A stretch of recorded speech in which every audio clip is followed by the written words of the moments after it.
Unang-una, ako po yung nagtataka, Ginoong Pangulo, pagka po pala si Senator Ping Lacson ang magdi-deliver ng privilege speech, wala pa po tayong nate-take up na kahit ano.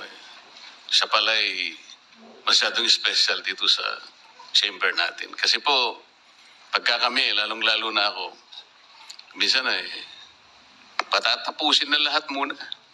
Aabot po ng halos alas 7 hanggang alas 8 ng gabi. Kaya kung minsan po, pag ako nagdi-deliver ng speech, wala na si Senator Lacson. Ganun po pala sa ka-importante. Majority Leader, I think you should answer that particular Yes, Mr. President, statement. yung privilege speeches, alam mo, dalawang linggo na lang po naiiwan with due respect to Senator Marcoleta. Talagang tinutulak natin yung legislation. Una, yung privilege speeches, we put always, and it's been a practice in the past, in the tail end of the discussions, because the privilege speeches can take up a lot of time. Yung nangyari po kasi kahapon, sa speech ni Senator Marcoleta, with due respect to the two sides, binanggit po niya yung pangalan ni Senator Lacson. So, it is obvious that Senator Lacson would like to respond.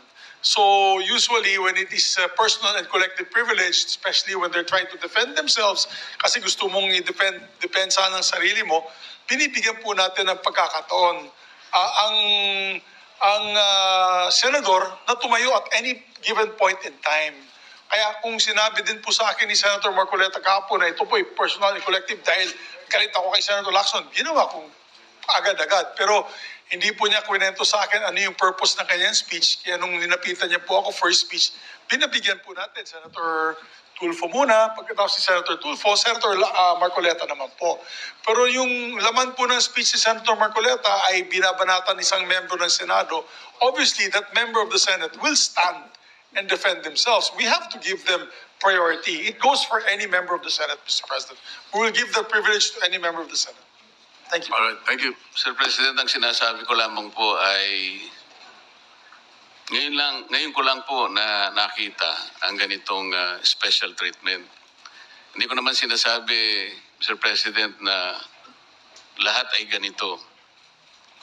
Kasi po yung yung una pa po bago ito, Mr. President, naalala ko, tinapos muna lahat po ng bisita, pati po yung mga galing sa Southeast Asian Games. At kahuli-hulian nga po, inabot po ako ng alas 8 ng gabi. Yun lamang po. Ngunit gusto ko pong makapagtanong sana sa ating ginagalang na Senator Ping Lacson kung siya po ay papayag. My pleasure, Mr. President. Hindi ko po alam, Sir President, Your Honor, kung paano ko, sana ko mag-uumpisa sapagkat hindi ako ang subject matter ng aking deliver na privilege speech kahapon. Kaya kung sagutin at iisa-isahin sa inyo, ngunit ang nangyari, parang ad hominem ang nangyari. Sa akin po, natutukoy lahat ang inyong privilege speech ngayon, samantalang ang inaasahan ko ay sasagutin nyo yung privilege speech kahapon. Kasi kung ganun pong mangyayari, Mr. President, malilihis na naman po tayo sa inaasahan ng ating mga mamamayan. Dito lilitaw ngayon ang nauna pong mga patakarang nakita ko sapagkat kailanman hindi natin makakalimutan at huwag nating kalimutan na talaga pong nilimas po ang kabangbayan. Yun na po yung gusto nating pag-usapan dito. Kung sasagutin ko po ng isa-isa ang ibinibintang po ninyo sa akin, maliliis na naman po ang pinag-uusapan na kailangan na po ng taong bayan na malaman na po ang katotohanan. Sino po ang may pakana? Sino po ang mga mastermind sa nangyaring nakawan sa ating kabangbayan?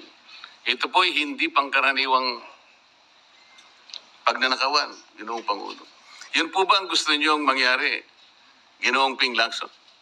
Negative po. Sigurado hindi po yon. Bakit kayo po? po naglilist, sino pa po nagsimula nito? Nung Bakit una pong po? privilege speech ninyo, hindi ko na sinagot kasi ayoko magkagulo. Pero enough is enough. Kahapon, nanonood ako sa aking opisina, gusto kong bumaba, kaya lang malalim na ang gabi at ayoko maabala yung trabaho sa Senado. Kaya nagsabi ako sa ating Senate President at ito'y na-manifest niya kahapon, narinig ko, na I was told na sasagot ako ngayong araw na ito. Wala pong gustong maglihis sa usaping flood control. Ako nga po, very passionate po ako dyan, mulat sa pool. Wala po kayo rito. Ako po'y talaga lumalaban sa korupsyon. Pagdating sa national budget, pagdating sa lahat ng usapin, hindi nyo po matatawaran ang aking hangarin. Maituwid ang lahat ng katiwalian dito sa ating bansa dahil hindi po tayo muusad. Pero enough is enough. Patuloy po kayo sa pag-atake sa akin. Balikan nyo po, res ipsa loquitur. Andyan po lahat eh. Wala po kayo inimbento. Salita nyo po lahat yan eh. Sabi nyo, iniinsulto ko kayo. Sagutin nyo po. Totoo po ba o hindi yung ating napanood sa mga video? Totoo po ba o hindi yung aking mga binanggit? Tapos na po kayo. Tapos na po. Kasi po ganito May I eh. suggest that the two gentlemen address the chair instead of addressing each other. Sorry, Mr. President. Pagpaumanhin po ninyo, Ginoong Pangulo, ngunit nakakalimutan po ng ating Senator Ping Lacson na siya po ang nagumpisa sa ngayon lang eh. Ako raw po ay defensor ni Vizcaya. Palagi niyang ipinipilit yon. Hindi niya makalimutan ang sinabi ko na nung ako po ay nasa Blue Ribbon Committee, tungkulin ko po kasi na ipaglaban ang sino man, witness man siya, resource person, siya po ang kauna-unahan na nag-apply ng Witness Protection Program. Sa aking palagay po, nung panahon na yon, ay kakailanganin namin siya sapagkat mga pangalang malalaki ang dapat na makuha natin. Hindi naman siya, ang ibig ko sabihin, si Vizcaya po ang mismong nagbigay po ng kanyang kagustuhan.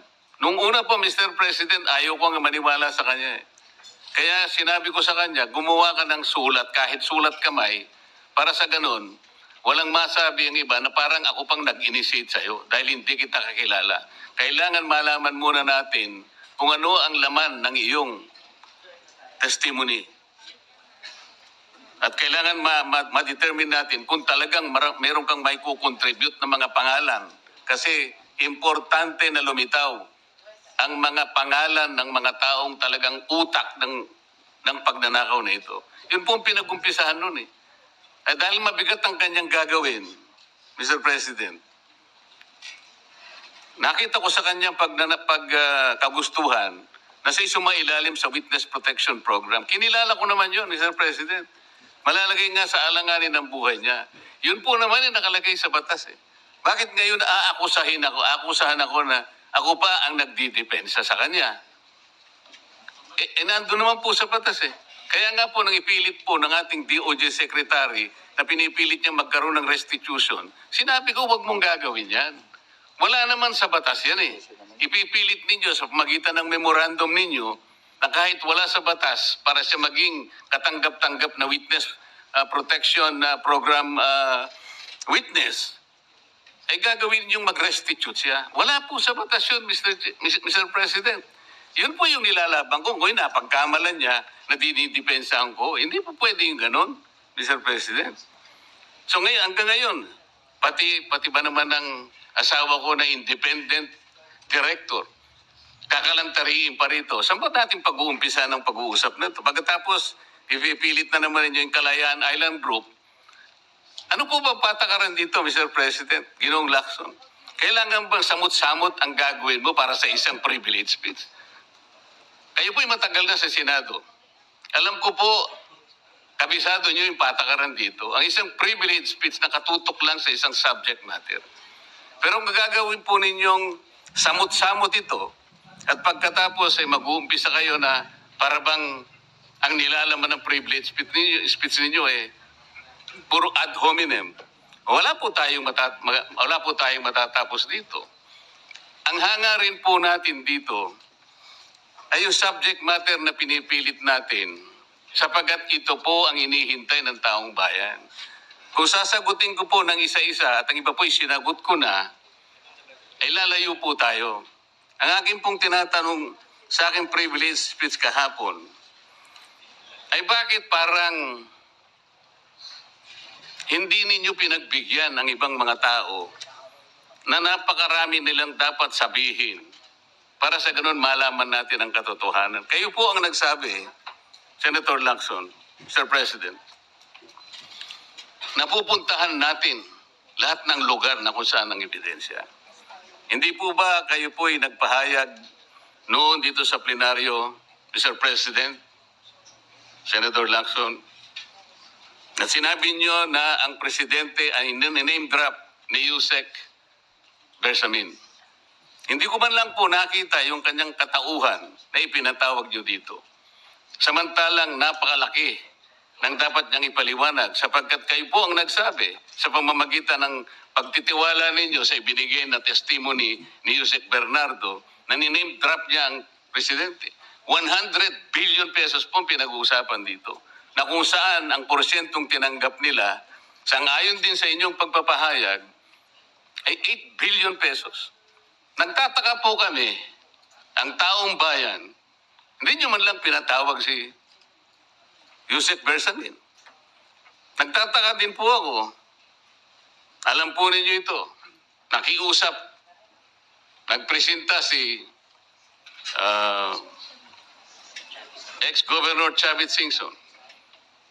At iminungkahi ko po sa inyo at ang sabi niyo, sige po, sa susunod na pagdinig natin, ay iimbitahan natin siya. Sapagkat marami raw siyang gustong ibahagi sa ating pagdinig tungkol sa mga project sa Ilocos. Ngunit hindi po niyo tinawag. Yun po yung pinagtataka. Ito po yung gusto ko sanang sagutin ninyo. Sa akin po wala nang kwenta kahit na ako'y patutsadahan ninyo na ganito ako, ganito kami, ganyan. Hindi na po mahalaga sa akin yun eh. Ang mahalaga po, Mr. President, ang taong bayan ngayon na naghihintay ng kasagutan sa maraming katanungan nila kung magagawa pa natin na buklatin lahat ang dapat buklatin. Kilalanin kung sino dapat kilalanin. Ang gusto ko pa po sana, Mr. President, sana sagutin po ninyo, Senator Lacson. May I respond, Mr. President? May I respond, Mr. President? Yes, please, go ahead. Mr. President, Your Honor, have you read the partial committee report? Ganito po ang nangyari, Mr. No, have you read President. the partial committee report? That is my question, Mr. President. Binasa ko po, ngunit hindi ko po magawan ng paraan kung paano ko po itatrato. Kasi kahit na po ganun ang nangyari, tiningnan ko po eh. Kaya lang, sabi ko sa mga staff ko, nung mag-meeting kami, bakit ka ako wala man lang pirma ito? Ito po yung taliwas po sa inyong ipinahayag kahapon. Sinabi Mr. nyo President, rito, If I may natanggap be allowed, ko. Mr. President. Patapusin niyo muna ako para may paliwanag ko kung bakit hindi man lang ako sumagot sa inyo dito sa ibinigay niyong material na ito. Kasi sinabi po ninyo, for one, I have it on record that his office already received a copy of the BRC Parcel Committee report as early as February 11, both hard and soft copies, but he has not signed it, even with I dissent remark. It follows that as chairman, I was first to sign before routing the same contrary to his claim that I did not. Kahapon lang po namin nakita ito, Mr. President. Pero hawak ko po dito yung pinrint naming kopya na nakuha lang namin sa isang link sa PDF document. Kami lang po nagprint nun. Wala pong pirma. Mr. President, we assume that it came from the office of Senator Lacson or probably from the Blue Ribbon Committee. I would not assume otherwise. So sabi ko, kung walang pirma ito, wala man lang covering letter, ano bang gagawin namin dito? Gagawin ba nating banderitas ito? Ganun po ba yung pagbibigay ng isang importanteng dokumento? Kung inaakala po yung importante ito, bakit wala naman pong pirma man lang? Sa akin palagay, hindi po ganun ang pagtrato sa amin bilang miyembro ng Blue Ribbon Committee. Dapat man lang sana, kahit na initial nyo lang po at meron siguro kayong instruction doon, anong gagawin namin dito? Now, before Senator Lacson responds, will you answer the question? Did you read it or not? That was the question. Yes, Mr. President. You read it. Okay, Senator Lacson, go ahead. Yes, Mr. President. I mentioned it in my privilege speech.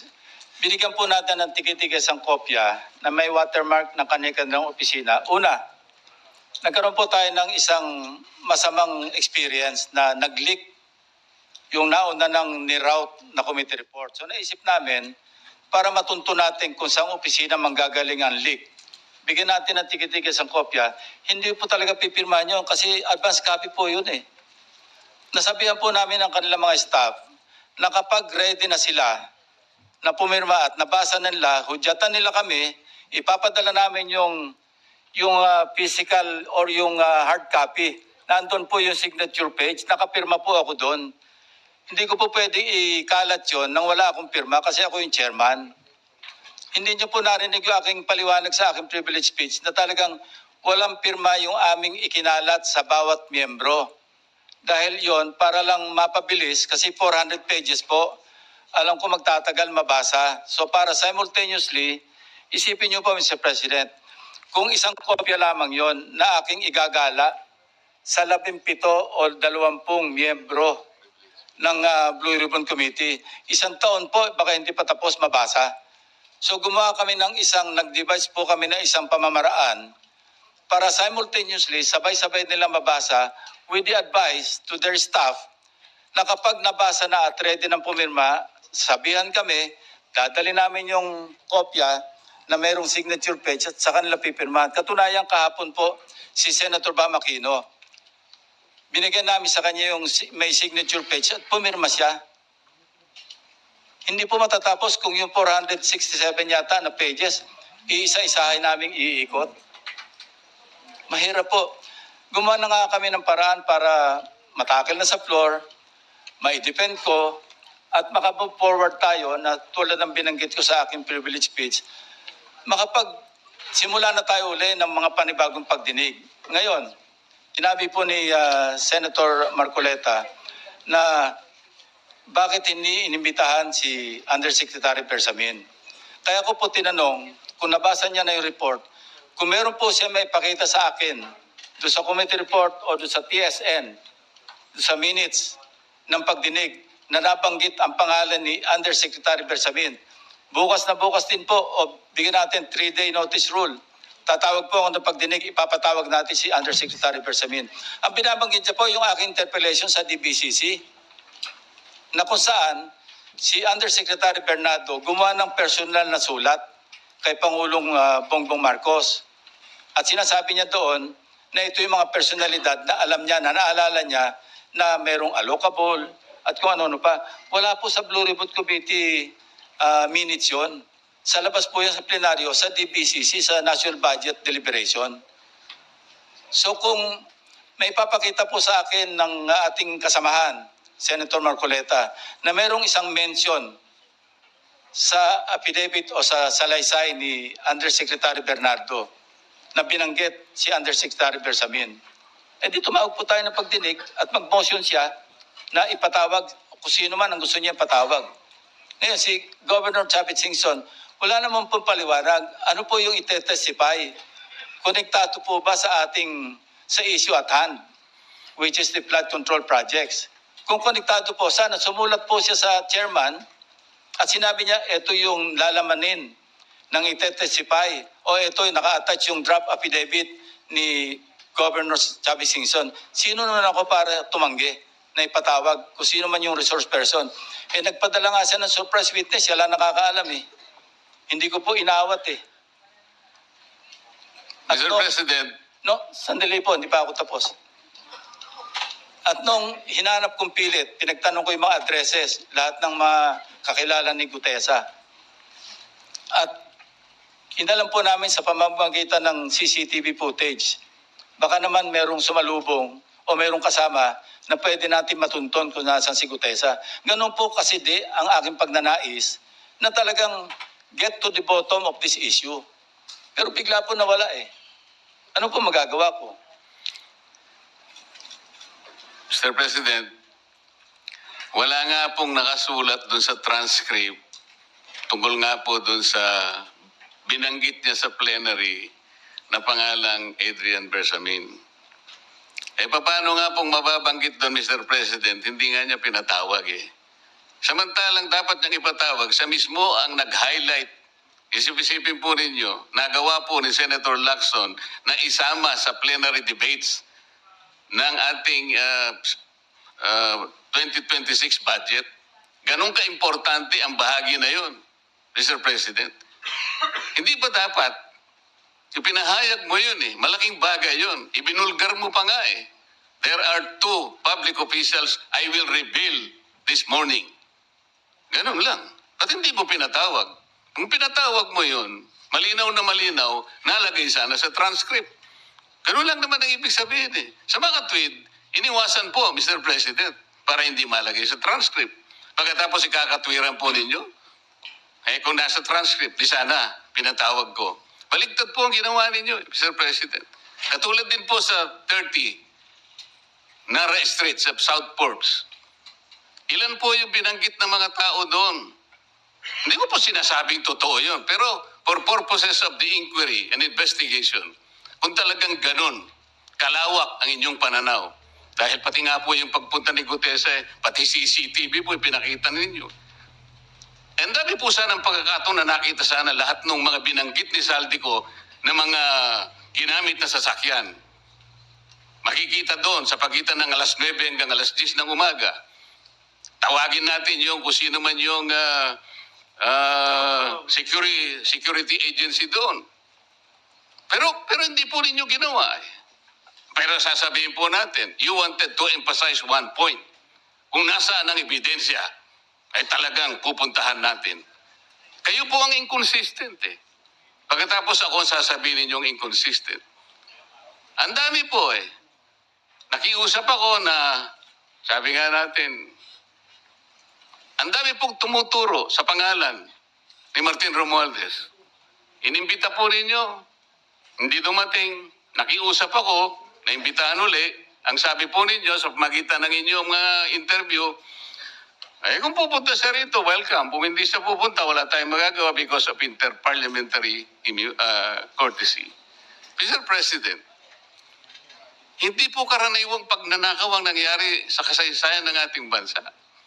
Hindi po ba ninyo naiisip, mismong kabang-bayan ang tumagilid, pagkatapos magtatago kayo sa prinsipyo o doktrina ng interparliamentary courtesy? Kung ako po ang chairman ng Blue Ribbon Committee, Mr. Chair, Mr. President, hindi ko po igagalang interparliamentary immunity sapagkat ang pinag-uusapan dito ay interes ng mamamayan. Huwag po tayong magtago kung saan-saan. Sinabi po ninyo, Mr. President, Senator Lacson, yung Apostille Convention. Hindi ba pinahayag po ninyo sa isang pag-i-interview ninyo na kung si Saldico lamang ay makakuha ng isang subscribe statement kahit sa Zoom lang, ipatatawag namin siya? Bakit hindi po ganun ang ginawa ninyo? Pwede naman siyang mag-Zoom pagkatapos na magkaroon ng Apostille sworn statement. Bakit hindi po ninyo ginawa? Meron naman pong Zoom eh. Natatakot yung tao. Nanganganib ang kanyang buhay. At palagay ko naman, nanganganib nga talaga. Iintay pa po ninyo na humarap sa inyo. Pwede naman ang Zoom eh. Kung talagang gusto nyong tuntunin ang lahat ng mga ebidensya na dapat nating puntahan. Ito po yung pinupunto ng aking privilege speech kahapon eh. Hindi ko nga po alam na kapag ako po ang magdi-deliver ng privilege speech, Mr. President, palagi po kayong nawawala. Kasi nga nasa bandang huli na po ako eh. Pero kung talagang gusto nyo lamang, alam nyo naman nasa agenda po natin kung sino po ang tatayo para mag-deliver ng privilege speech eh. Ayoko pong isipin na sinasadya ninyo. Ngunit narinig naman po ninyo eh. Mr. President, pagkatapos isasama yung Kalayaan Island Group, ano po ba talagang pinag-uusapan natin dito? Yung kapakanan ng bayan, pinipilit po nyong pinagtatanggol ko ang China. Sa March 12 po, Mr. President, Senator Lacson, sana po may panahon kayo sapagkat ipinatawag ko sa pamagitan ng isang resolution at ito po ay alam na ni Senator Erwin. Pinatawag ko po ang NAMRIA, pinatawag ko po ang Philippine Coast Guard, Philippine Navy, ang DFA, pinatawag ko rin po si Justice Carpio at saka yung professor sa UP. At kung sino man po ang interesado, Pero once and for all, malaman po natin dito kung sino ang sinungaling, kung sino ang makatsina, kung sino ang naggagaling-galingan at nagpapanggap na expert in international law. Sana po, Senator Lacson, nandun po kayo. Mr. President, may we hear from the chairman of the Foreign Relations Committee because his name was mentioned. May I just confirm if indeed he will call for a hearing and invite those people mentioned, Mr. President, with due respect. Well, as requested, if you would like to respond, Senator Erwin Tulfo. Thank you, Mr. Chair. This morning, I have received a letter from the Department of Foreign Affairs citing that they cannot attend, including NAMRIA, Mr. Chair, and we have already written to the various chiefs of staff of the members of the Committee on Foreign Affairs. They cited, including NAMRIA, that they cannot attend because of the fact that it is a matter of national security, Mr. President. And I also have a copy that will be sent to your office, Mr. President. The reason given by NAMRIA, the Armed Forces of the Philippines, and the Department of Foreign Affairs, Mr. President. In other words, Mr. President, the gentleman from Pampanga and Tarlac is confirming something that is not confirmed. Mr. President, that is too much of a statement. Kausap ko pa lamang ang chairman at kaming dalawa po nagkakausap at niremind pa nga ako yung mga nakarang araw na March 12, okay ka na. So, ang sabi ko sa kanya, ito po ang dapat nating maimbitahan. Bakit naman po nagkaroon ng issue sa national security ang pagdinig tungkol sa usapin sa West Philippine Sea? Mr. President? Ito na naman po ba ay patakaran para ilihis na naman? Hindi po pag-uusapan dito kung ano-ano mang klaseng teritoryo pag-uusapan dito. Ang pag-uusapan lang natin ay yung masigalot na pinalalaki nila at hindi nila maintindihan na walang kamatayang West Philippine Sea. Nakalagay po kasi sa Administrative Order number 29, dated 2012, Mr. President. 14 na taon nang nakararaan, minanduhan mismo ang NAMRIA at ang DFA na mag-submit ng mapa at mga charts sa opisina ng United Nations General, as UN Secretary General, at inotify ang lahat ng international organizations katulad ng IHO. Ano po bang ibig sabihin nun, Mr. President? Alam po ba ito ni Senator Lacson, yung Administrative Order number 29?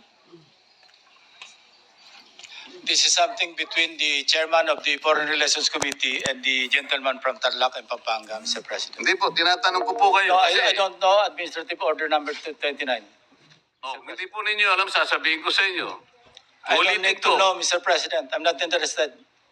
Hindi po kayo interesado sa isang bagay na napaka-importante sa ating bansa? Hanggang ngayon, hindi ma-drawing ang West Philippine Sea. Hindi kayo interesado? Hindi po ko rin interesado sa sinasabi ninyo. Maring hindi po kayo sinasabi interesado sa Kasi, sinasabi ko. no, Ngunit ang sasabihin ko, interesado ang buong Pilipinas sapagkat ito, dito nakasalalay po kung sino nagsasabi ng totoo. So ayaw po ninyong malaman ang totoo, Ginoong Lacson? Kasi po, Mr. President, ang ipapalabas na naman niya, yung China may karapatan dyan sa lugar na yan. Kaya ayoko na po marinig kasi ilang beses na po natin narinig yan, medyo masakit na sa tenga eh.